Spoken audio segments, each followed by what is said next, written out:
frigid temperatures tonight at Liberty Bowl Stadium in Memphis, Tennessee for the 30th renewal of the Liberty Bowl, the Indiana Hoosiers and the Gamecocks of South Carolina. The Grand Dame of the Bluffs, Memphis, Tennessee, will tonight play host to what is certain to be quite a party as we all celebrate the 30th birthday of this Liberty Bowl extravaganza. Well, a very pleasant good evening to you, everybody. I'm Phil Stone. Tonight we have two football teams with very dissimilar styles. Both have outstanding coaches. Indiana's Bill Mallory, for South Carolina, Joe Morrison. But believe me, that is where the similarity ends. Working with me tonight on the telecast, an old friend of mine who spent 13 years toiling in the NFL, and he still has some sense left, Dave Rowe. And Dave, when you talk about the Indiana offense, you can sum it up in 2 words. You certainly can, Bill, and that's Anthony Thompson. Big Ten Player of the Year, averages over 30 carries per game. 1,500 yards rushing. He had 9 games this season over 100 yards. That's unbelievable. You know, Dave, for the South Carolina Gamecocks, this is a ball club that has some of the loftiest peaks here in 1988, but also for Joe Morrison, what must have seemed like some endless lows. Well, it certainly did. They got off to such a great start, 6-0. And Todd Ellis, he is the leader of this team. As he goes, so go the Gamecocks. He is a great person if he gets started real fast, and that's what they're hoping. They want him to complete 4 or 5 quick passes and get warm and get ready to go, and he'll have a great day. Question is, can South Carolina stay close to the fast-starting Hoosiers of Indiana? The 30th Annual Liberty Bowl, just moments away here at Liberty Bowl Stadium in Memphis, Tennessee. So who's it going to be tonight in Memphis, the Gamecocks or the Hoosiers? We'll be back with a kick in just a moment. Boy, old habits die hard. Well, good morning. Wow, what a privilege it is to be with you here at Kelly this morning in Sparks, Maryland. Having spent 29 years in sports television, I too have had my share of wonderful, wonderful moments. For a kid who grew up in humble surroundings in Columbus, Ohio, I accomplished more than I ever dreamed. Sitting at the sports world window for all those years is a privilege and a passage of my life that I look back on with very, very fond memories. There was a time when this patch, the NBC crest and the ESPN crest and the Raycom crest and the Prime Ticket crest, used to define me because I too, like many of us, got lost in what I did rather than who I was. You know, it has already been a wonderful day for me today because I have had a chance to shake hands with so many of you. And as those who came before me here this morning in thanking all of the government leaders, the civic leaders, our first responders, our business leaders, and all of you, whether you found out about this prayer breakfast a month or 2 ago or a day or 2 ago, someone you know sitting next to you who invited you is awfully glad you are here. And perhaps someone you do not yet know is ecstatic that you woke up and came here this morning. You know, it wasn't all that long ago when I would never have attended a prayer breakfast. I did not grow up in a Christian home. Attended church every now and then when I was invited by a child friend's parents. But the only way you would have gotten me to one of these is if Mickey Mantle himself would have been delivering the keynote. He was a player that I grew up idolizing. Or if my boss at NBC or ESPN told me that my next contract was contingent upon me attending a prayer breakfast, I would have shown up. So if you can relate to what I'm talking about, relax and take a deep breath. If this is your first prayer breakfast, I promise you nothing bad is going to happen, and hopefully somewhere along the way you will begin to think about there just may be somebody and something greater than you. As I began to think about what I would share this morning, I remembered a game in the RCA Dome in Indianapolis. I remember when that dome was new back in the 1980s, when my partner on game day woke up with laryngitis. He couldn't even call me on the hotel phone, so he knocked on my door, and he's pointing to his throat, and in a raspy voice he said, "I don't have a voice, what are we going to do?" I said, "Mike, don't worry about it, I'll carry the telecast," because the truth was, when that analyst woke up with laryngitis, it was a blessing from God. You know, I remember doing a game with Reggie Rucker back in December of 1982 at Arrowhead Stadium in Kansas City. It was 13 degrees outside when we arrived for the Chiefs-Broncos game. And we walked into the booth, and I immediately threw the window open. And Reggie said, "What are you doing?" I said, "Reg, I've got to feel what the players feel. I've got to get into the element. I've really got to get the feel of where we are.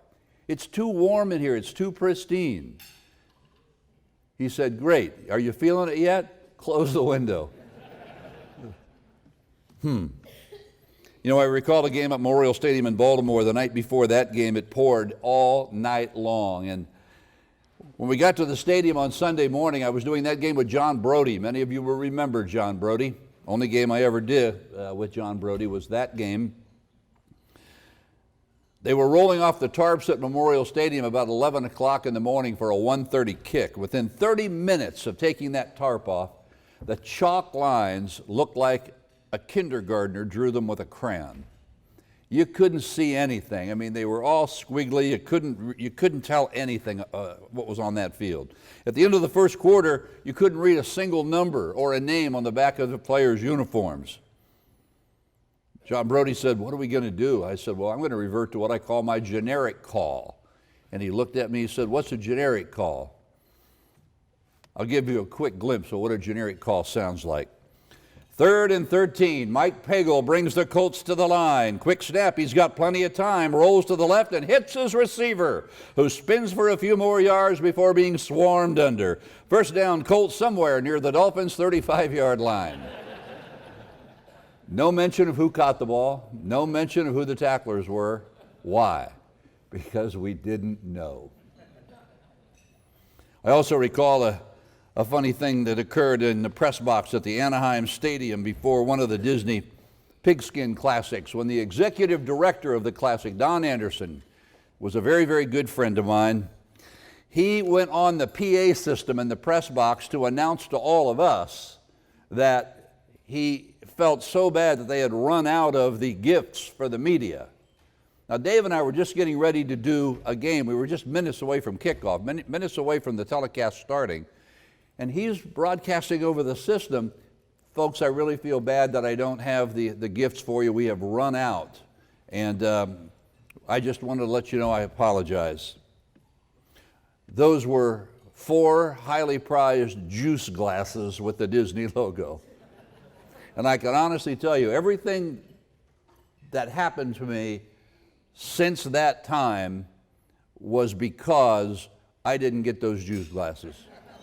And I told Don on the way out of the press box, I said, "You know, Don, from now on, whenever something bad happens to me, I'm going to think back to this night." And we laughed. And about 4 months later, Don went to be with the Lord.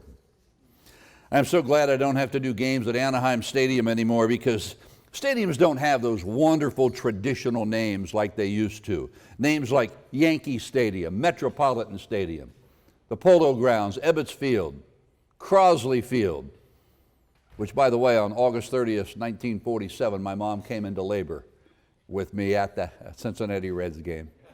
So I come by my sports heritage honestly.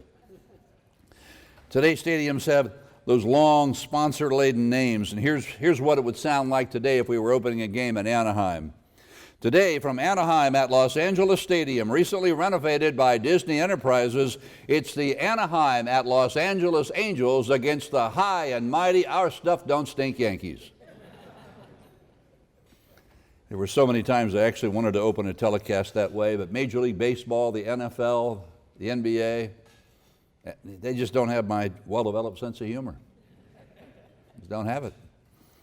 Wouldn't you just love to hear something like this one day on a network telecast? If I could call the 1994 Southern Cal-Oregon State game, here's what that open would have sounded like.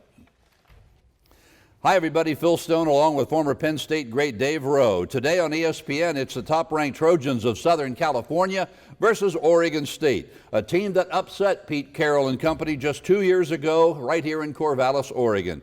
But, Dave, there's a better chance tonight that Jesus will come back than the Beavers winning this time. I guarantee you the governing body of the NCAA would have had a collective heart attack. And there are some games that should just never be broadcast for any reason. They should be categorized as crimes against viewers' intelligence. Case in point, that Liberty Bowl game you just saw a snippet of, 1988. I told Dave, you know, Dave, I've just spent the last 2 weeks coming up with 3 reasons why anybody would watch the game we're about to do, and I can't come up with one. You saw the open we did, but here's the one I wanted to do. From beautiful Memphis, Tennessee, tonight 2 storied college football powerhouses lock horns. The Indiana Hoosiers and the Gamecocks of South Carolina. Hello, everybody. Phil Stone along with Dave Rowe. And tonight, Dave, if they would have offered me 1/3 of my fee to stay home and forget about this pathetic matchup, I'd be in San Diego right now walking my chihuahuas. Oh, my gosh. Yeah, I could walk down memory lane with all of you for hours here today, but I've got something a little more important to share with you.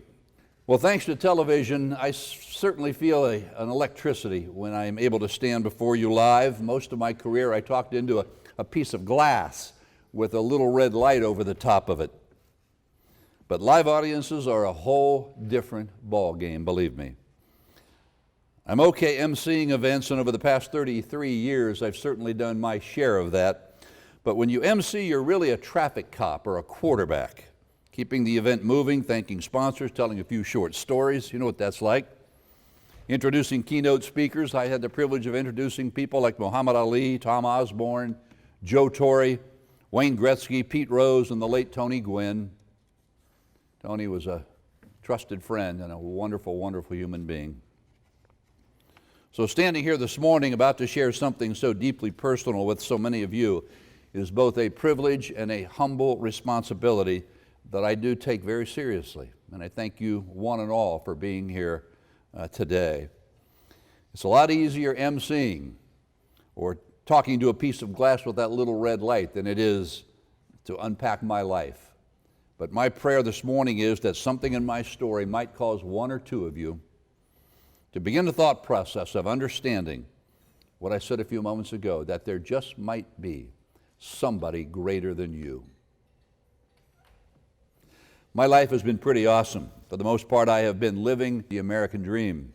They say only 2%, this is amazing, only 2% of the people who are working truly love what they do. Think about that. That's 2 out of 100 people. My best friend in San Diego is a prominent orthopedic surgeon, and I remember him telling me before that kickoff classic we did up in Anaheim, he said, Phil, I would love to switch places with you and feel that electricity that you're about to feel when you hear that countdown in your headset and you say, live, let's go, kick the telecast off. He said, I would just love to switch places with you for one night. And I said, you know, Rich, if you can get your next patient to agree to that, I'm all in. I mean, how hard can it be to replace a hip or a shoulder or a knee compared to broadcasting for the network? Are you kidding me? My apologies to any physicians in the audience this morning. Well, I spent 20 years living that dream, 29 years, but my personal life was a little bit of a different story.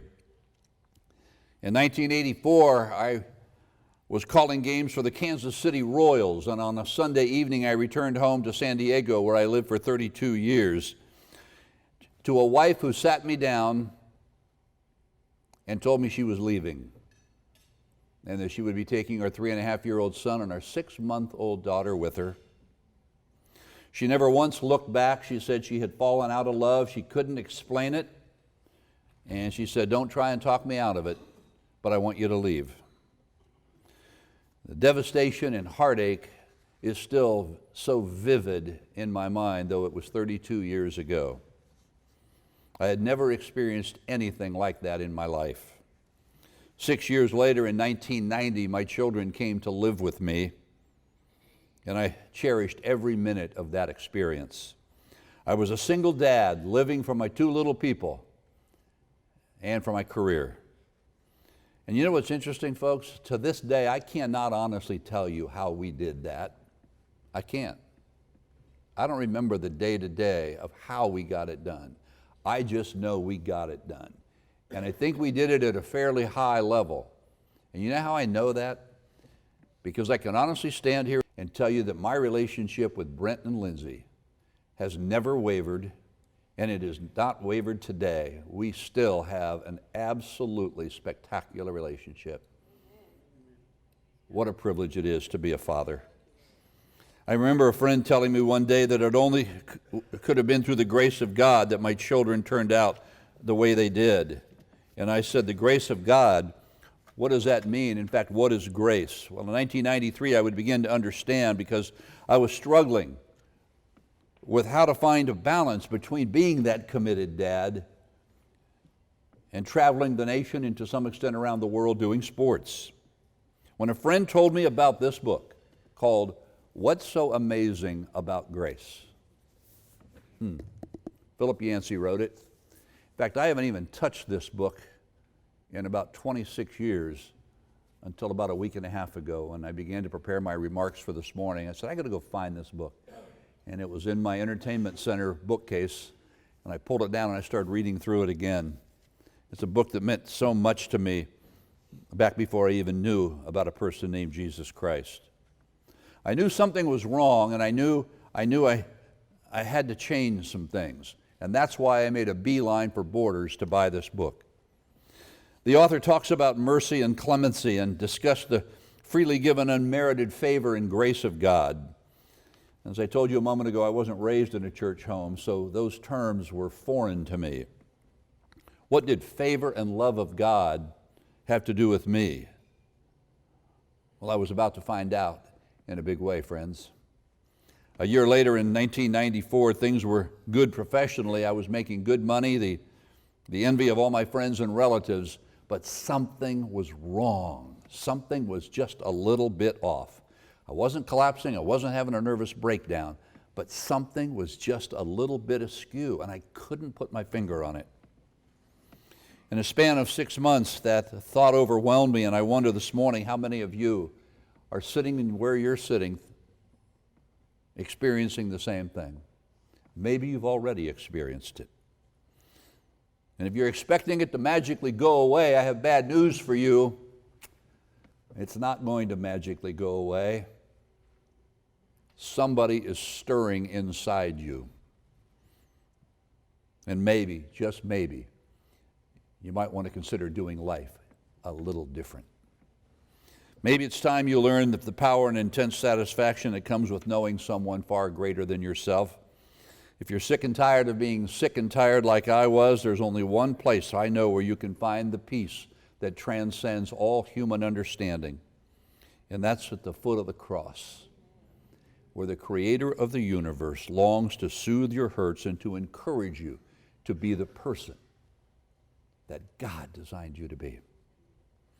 In the book of Mark, Jesus tells his brand new disciples to be fishers of men.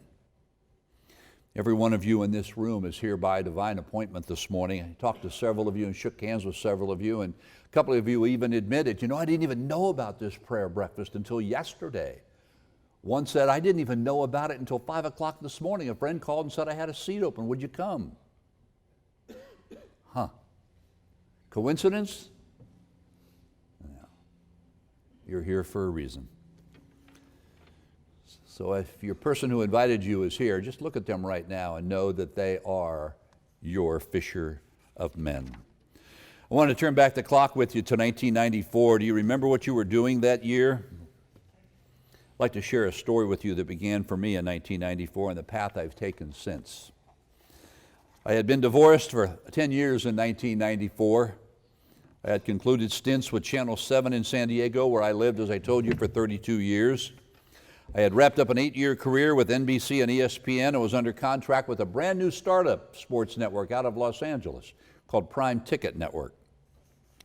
I was also in therapy, wrestling with the deep-rooted issue of how a devout Ohio State Buckeye fan could be the voice of the Pac-10. I felt so tormented, so conflicted, until payday, and then all those symptoms cleared up. Funny how that happens. I remember thinking at the time, this is really going to be a ride. I'd always wanted to do college football on a regular basis, and this was my chance to do it every Saturday from September through November. In 1994, my son Brent was 14, my daughter Lindsay was 11, when three fellow sinners, friends of mine, in the span of 1 week, told me about a church that was very close to where I lived in San Diego, and they encouraged me to go and to take Brent and Lindsay with me. I remember thinking at the time, church? I don't go to church. Why do I need to go to church? Well, one Sunday, that prodding ended when all three of them showed up on my doorstep in San Diego at 8 o'clock on a Sunday morning, pounding on the door, and that got my attention. You see, I could no longer pay lip service of telling them, I'll go someday. They were there, ready to go, and said, you're going to church, get up and get the children ready. Next thing I knew, we were sitting in that church. You see, my friends wouldn't take no for an answer. And you know why? Because they knew that my strength and my salvation was dependent on establishing a relationship with Jesus Christ. All three of them were carrying out what Jesus said in Mark 1:17. They were my fishers of men. I remember thinking at the time all of it was so unnecessary, and I recall almost being annoyed as we pulled into the parking lot that morning because that church was in my daughter's school. Church in a school? I didn't know a lot about church, but I had not seen a church in a school. I remembered saying to myself, you know, where's the stained glass? Where's the Gothic architecture? That's church, even though I didn't have a finite understanding of that. A few times I went to church in Columbus, Ohio, the pastor wore these 100-pound velour robes, and the choir had 50-pound robes on.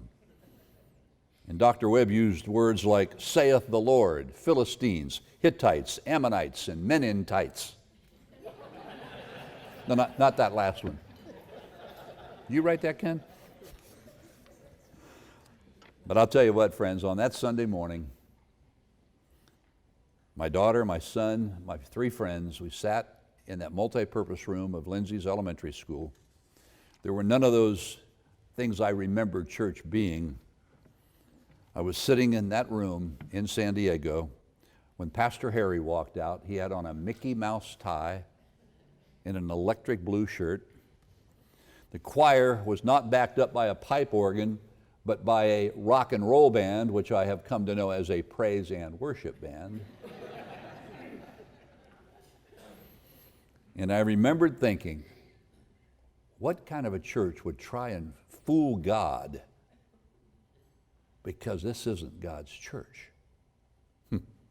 On that day, I laughed, I cried, and I cried some more. And I remember Brent and Lindsay moving closer to me and almost saying to me, Dad, it's okay. You know, the Word of God swept over me that morning, friends, not like a Category 5 storm, but more like a gentle rain. I kept asking myself, why did this service affect me so profoundly? And the answer came the following Tuesday when I was sharing my experience with a newfound friend who I had just met at church that Sunday. His name's Paul Lewis.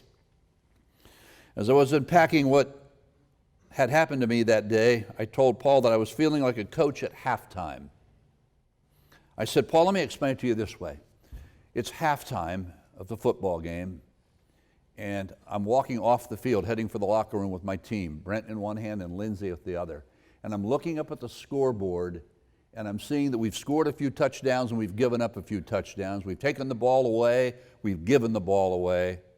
I said, Paul, I just don't know if I have enough left for the second half. He said, what do you mean? I said, well, I just told you. I just don't know. So Paul kind of smiled, and I thought, what a peculiar reaction. I knew it was one of those times when this conversation was going to turn serious, and it did. And Paul reached for a book, and he said, "Would you read a book if I gave it to you?" And I said, "Probably not." And he said, "It's not a long book." I said, "I don't have time." He said, "Will you just promise me you'll read it? I think this will help you." I said, "Paul, I'm in the middle of football season. I've got media guides stacked to the ceiling. I'm up to my ears in media guides in preparation for games every week. I just don't have time." He kept prodding, and I kept saying no, until he finally said, "For gosh sakes, Phil, will you just read 20 pages of the book? If you don't like it, set it down and give it back to me." So at that point, I smiled, and I kind of chuckled, and I left his office with the book. Before I drove out of the parking lot, I opened that book. And that book was called Halftime.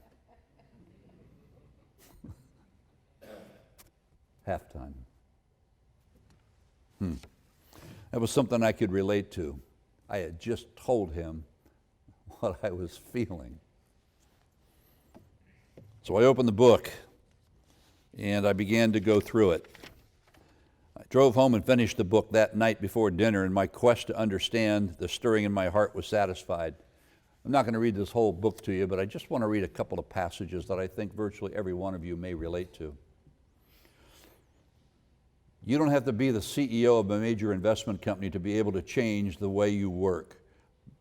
The wireless virtual tech message, voicemail, and email environment we live in now means we are no longer chained to a physical office. We can talk to anyone from anywhere, any place, any time. Now more than ever, it is more possible to negotiate a work schedule that allows you to be home with your kids when you want. Most first-halfers become victims of centrifugal force. Around the perimeter of their lives are vital points that demand attention: family, work, community involvement, service clubs, school, social gatherings, church, professional development, leisure activities, and avocations. They begin with every good intention of tending to each, They begin with every good intention of tending to each, but to do that, they have to shift into a higher gear.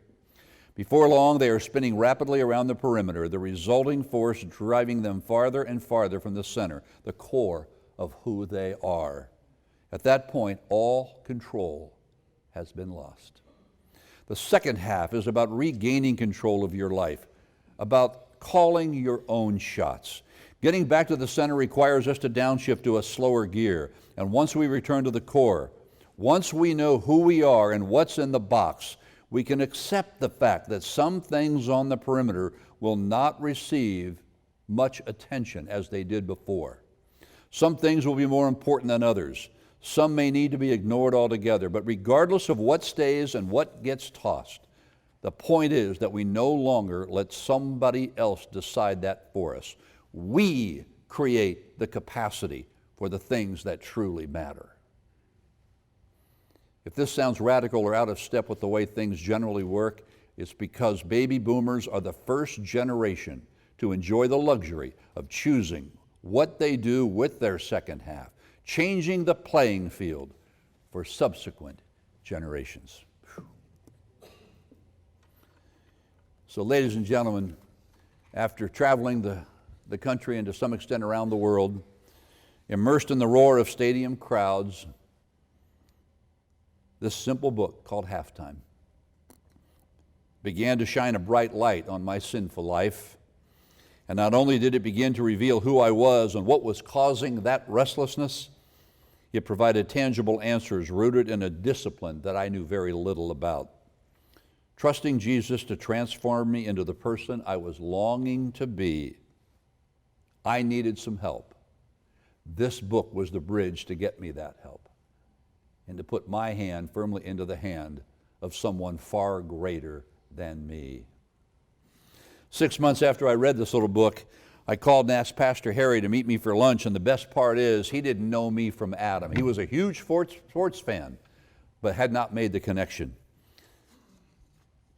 We talked for an hour. He told me about Jesus in terms that were unthreatening and non-judgmental. And then suddenly out of my mouth I said, Harry, I can't do this anymore. I need Jesus to help me. That was in August of 1995. We left the restaurant and we sat in the front seat of my 350Z in the parking lot of a Sports Authority store in San Diego. How appropriate. And we prayed together. And that's the first time in my life I ever prayed out loud. Pastor Harry convinced me that what Jesus himself says in John 14 is not just some collection of pretty words, but serious business when he claims, I am the way, the truth, and the life. No one comes to the Father except through me. So Jesus isn't saying one way to get to heaven is to trust in the Father, and another way to get to heaven is to cash in your S&H green stamp books, does he? It's pretty definitive. It's pretty definitive. No one comes to the Father except through me. So finally, at the age of 47, I embraced that notion, and in the blink of an eye, I had crossed from a life without Christ to one in which my ticket was punched for the greatest thrill ride that I could ever imagine. I thought sports was fun. I thought interviewing the greatest of the greats was fun, and it was, but it pales in comparison to what I am privileged to do today. I now had a coach that could help me over those hurdles I described earlier, a counselor who I could talk to intimately, and for the first time in my life, I had a real concept of what a loving father was all about, because I did not have one at home. So if you were where I was 22 years ago, if you've been pursuing the dollar at the expense of family and calling that happiness, if you're trying to keep all those plates spinning as I did, there's just something gnawing at your heart this morning, ladies and gentlemen. You can't figure it out. My life verse says it all. Revelations 3:20, check this out. Behold, I stand at the door and knock. If anyone hears my voice and opens that door, I will come in. Wow. For me, that was pretty scary stuff at the time. And I wonder if you're asking yourself the litany of questions that I was asking during that time of my life. What do I have to do to follow Jesus Christ? What do I have to give up? Who do I have to give up? Am I ready to distance myself from those I truly care about and that I think genuinely care about me? What will my family think of me? And will I become eternally boring? I did think about that. Maybe a question that will answer all of your concerns is simply this: how strong do you want to finish? Now that's a really interesting question to ponder. What do you want to leave as a legacy for those who are counting on you to get it right? What do you want to leave? Because in the end, that's what it's all about, transforming your life from one of worldly success to measurable significance. And that is the overarching theme of this entire book. How do I transform my life from worldly success to leaving something of significance behind?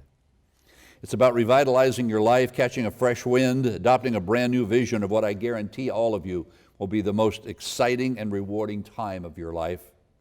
If you're sitting on the fence as I was, I want to encourage you to not leave here today without asking Jesus to draw alongside of you. I too thought I had all the answers, believe me. Just ask me, I would have told you. 8 months after I invited Jesus into my life, 1995, both my son and my daughter sat in our living room and listened to Pastor Harry. Pastor Harry made a house call that day. And he said, Brent, Lindsay, has your dad told you what he did a few months back? And they said, no, and I hadn't. He said, let me tell you what your dad did. And then he asked them if they wanted to one day join their dad in paradise. Brent was 14, Lindsay was 11. And they both shook their head very excitedly and said, yes. So Harry took their hands and we stood in a circle in my living room in Caminito Rayon in the Rancho Bernardo section of San Diego. And we prayed in a circle. And I remember with tears running down my cheeks, I listened to each one of my children pray for the first time out loud.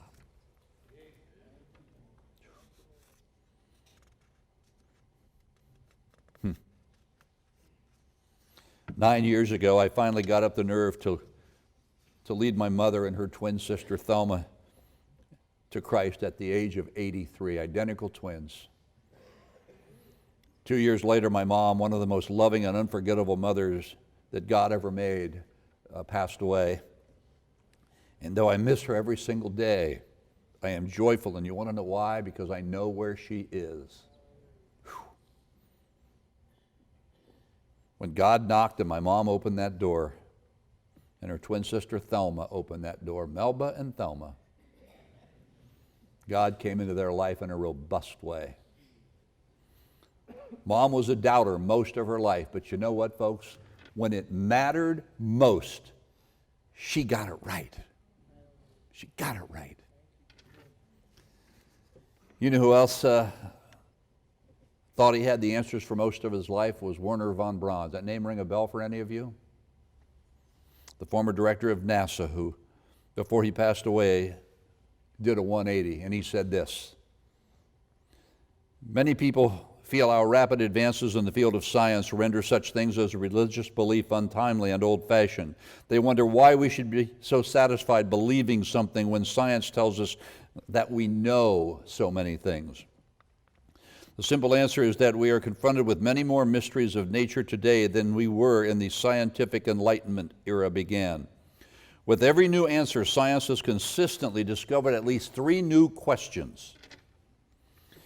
The answers now indicate that anything as well-ordered and perfectly created as the earth and the universe must have a maker and a divine designer. Anything so orderly, so perfect, so precisely balanced, so majestic as this creation can only be the product of a divine idea. And the late biologist Edward Conklin aptly claimed, the probability of life originating from a Big Bang is comparable to the probability of an unabridged dictionary resulting from an explosion in a printing shop. Ladies and gentlemen, I would suggest it takes far more faith not to believe today than it does to believe. There are more than 15,000 original biblical documents, including most of the book of Isaiah and the complete New Testament dating back to the 4th century. Of the 2,500 prophecies that appear in the Bible, 2,000 of them have already been fulfilled, and yet we clamor for more proof.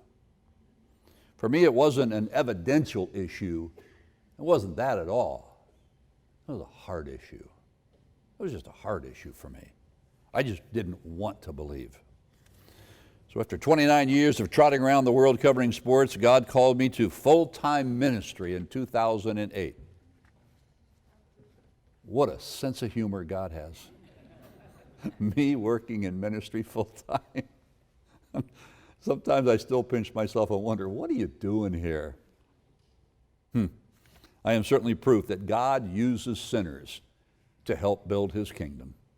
Because when he looks down on earth, his creation, that's all he sees. Amen to that? So today I am marketing director and broadcast production director for CBMC, a marketplace ministry focused on bringing men to Christ. And while I'm reveling in serving Jesus Christ, I do have a few regrets. Like why I didn't take a few minutes and share the gospel with people who were once right in front of me, friends. Guys like Reggie Jackson, Dan Marino, John Elway. What about Vida Blue, Nolan Ryan, Wayne Gretzky, and Steve Carlton? What if I would have dared to share Christ with Pete Rose? How might his life be different? I sat through countless meetings with Dick Enberg, Merlin Olsen, and Bob Greasy. We were talking about that this morning. But never once did I talk to them about what was happening in my life and in the life of Brent and Lindsay. Maybe I could have made a difference. And I wonder, what about you as you sit here today in this prayer breakfast? Are you making a difference?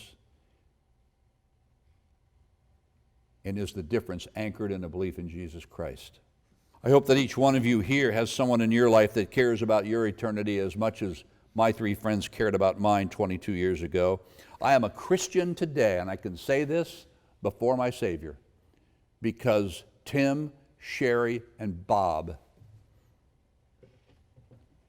tossed me a lifeline, and all I had to do was reach out and take hold. If this whole thing called Christianity is a fraud, then I'm dead wrong, and so are millions and millions of others.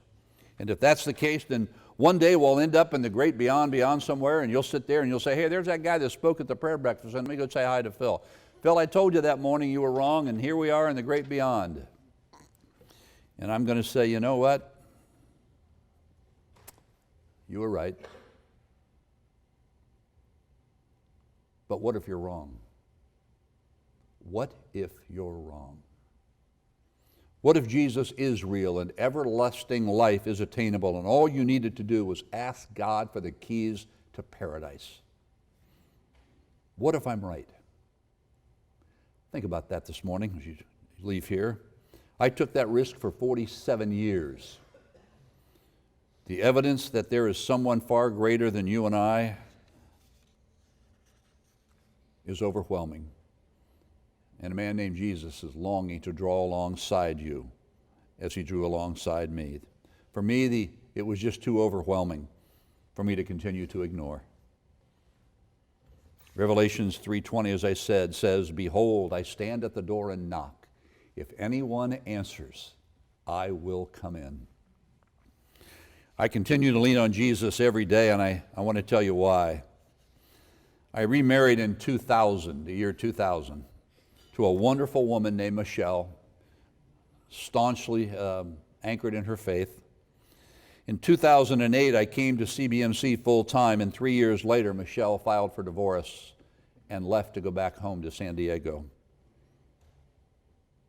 I continue to struggle to understand why. It seemed the closer I drew to God in ministry, the further she pulled away from God. And I know that sounds really strange because it still sounds strange to me. Never shared with me why she was leaving. She just had to go.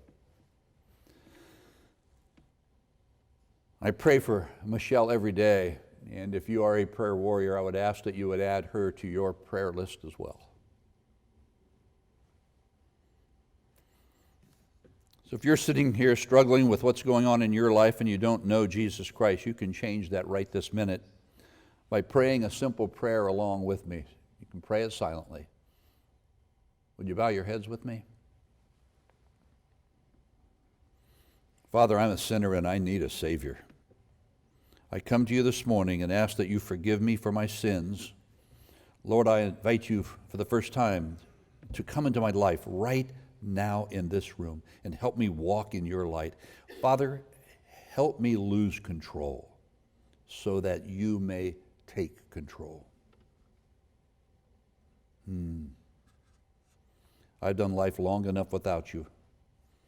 Jesus, please come to me now and provide me with the assurance that I am now a son of God.